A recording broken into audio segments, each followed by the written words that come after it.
Decoding Dakota's cryptic clues. What's really behind her public statements? Public figures learn early that words can be both shield and signal. Spoken casually, they are quoted relentlessly. Spoken carefully, they are still dissected, parsed, and reinterpreted. For Dakota Johnson, whose public persona has long balanced candor with restraint, recent statements have sparked renewed fascination. Listeners sense something beneath the surface, an emotional undercurrent that feels unresolved, intimate, and quietly heavy. To decode Dakota's cryptic clues is not merely to analyze interviews or public remarks, but to explore how longing, memory, and emotional honesty can surface indirectly when direct expression feels too exposing. Dakota Johnson has never been a celebrity who thrives on spectacle. Despite her visibility, she has consistently avoided oversharing, choosing instead to communicate through nuance. This quality has made her words particularly compelling. When she speaks, there is often a pause before the sentence, a reflective stillness that suggests she is choosing honesty over performance.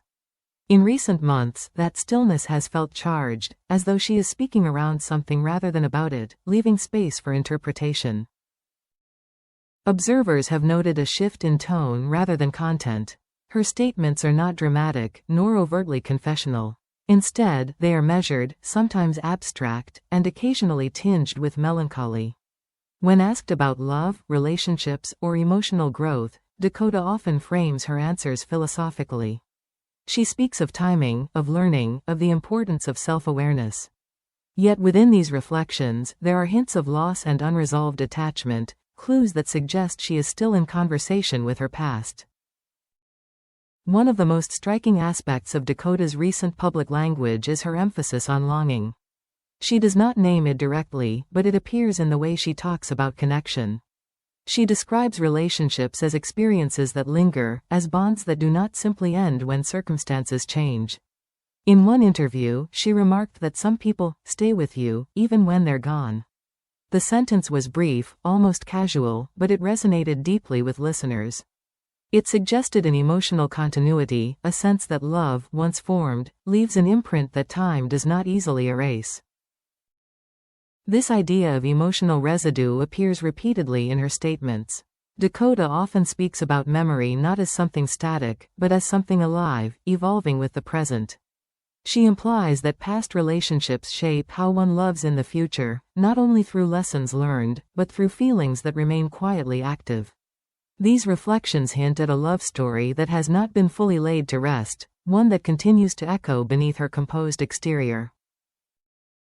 Importantly, Dakota never frames these emotions as regret. There is no bitterness in her tone, no sense of grievance or accusation. Instead, there is acceptance paired with sadness, a recognition that some connections are profound precisely because they cannot be neatly resolved. This emotional maturity complicates the narrative of heartbreak. Rather than presenting herself as wounded, she appears contemplative, carrying something precious and painful at the same time. Her body language reinforces this interpretation. During interviews, Dakota often smiles softly when discussing emotional topics, but her eyes betray a deeper seriousness. She looks inward as she speaks, as if revisiting memories she knows well. These moments feel less like performance and more like reflection, offering subtle confirmation that her words are rooted in lived experience. Another recurring theme in Dakota's public statements is silence. She speaks openly about the importance of not explaining everything, of allowing certain parts of life to remain private. In doing so, she indirectly acknowledges that there are stories she is choosing not to tell. This restraint invites curiosity, but it also signals self-protection. For someone whose life is constantly observed, silence becomes a language of its own, communicating depth without disclosure. When Dakota references past connections, she does so obliquely. She might mention a time rather than a person, or someone important rather than a name. This abstraction serves two purposes. It preserves privacy, and it universalizes her experience. By removing specific details, she allows listeners to project their own experiences onto her words, creating resonance without revelation. Yet the emotional weight remains unmistakable. The longing embedded in her statements feels less about wanting something back and more about honoring what once existed. She seems aware that some loves are not meant to be revisited, but they are meant to be remembered. This distinction is crucial in understanding her perceived heartbreak. What listeners interpret as sadness may actually be reverence, a quiet acknowledgement of something that shaped her deeply. Dakota's reflections on growth further illuminate this perspective. She often speaks about becoming more discerning, more aware of her emotional needs. Rather than framing past relationships as mistakes, she presents them as chapters that contributed to her understanding of herself. This narrative reframes heartbreak as evolution. The pain is not denied, but it is contextualized within a broader journey of self-discovery. There is also an undercurrent of patience in her words.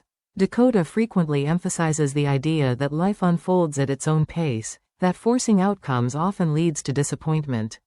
This philosophy suggests someone who has learned to live with uncertainty, to accept that not all stories reach the conclusions we expect.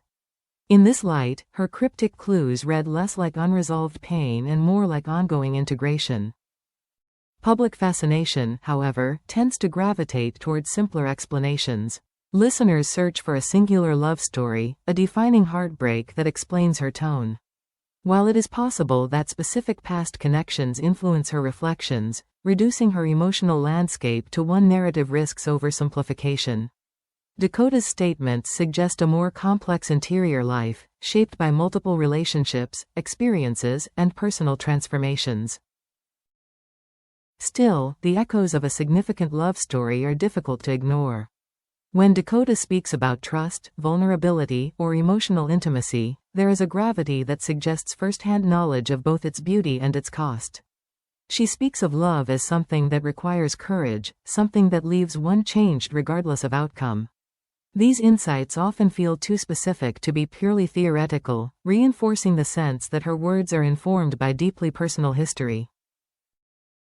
What makes Dakota's public communication particularly compelling is her refusal to dramatize these emotions. She does not frame herself as tragic or broken. Instead, she presents herself as human, navigating the complexities of attachment with honesty and grace. This approach challenges conventional celebrity narratives, which often favor either total transparency or complete deflection. Dakota occupies a space in between, offering authenticity without exposure. Her perceived heartbreak, then, may not be heartbreak in the traditional sense. It may be something quieter and more enduring, the awareness that some connections change us forever, even if they do not last. This awareness can coexist with happiness, growth, and new beginnings. It does not demand resolution, only acknowledgement. In decoding Dakota's cryptic clues, it becomes clear that her public statements are less about revealing secrets and more about expressing emotional truth in a language that protects her privacy. She invites listeners to engage with the universality of longing, memory, and love, rather than the specifics of her personal life. This invitation is subtle, but powerful. Ultimately, what lies behind Dakota Johnson's words is not a plea for understanding, nor a public processing of grief. It is a reflection of emotional depth shaped by experience, marked by respect for what has been, and openness to what may come. Her statements resonate because they mirror something deeply human, the way love continues to live within us, even as life moves forward. In this sense, the true sentiment behind her perceived heartbreak is not loss, but continuity. It is the quiet knowledge that some stories do not end, they simply change form. And in choosing to speak with restraint rather than revelation, Dakota allows those stories to remain hers, shared only through the soft echoes that surface when she chooses her words with care.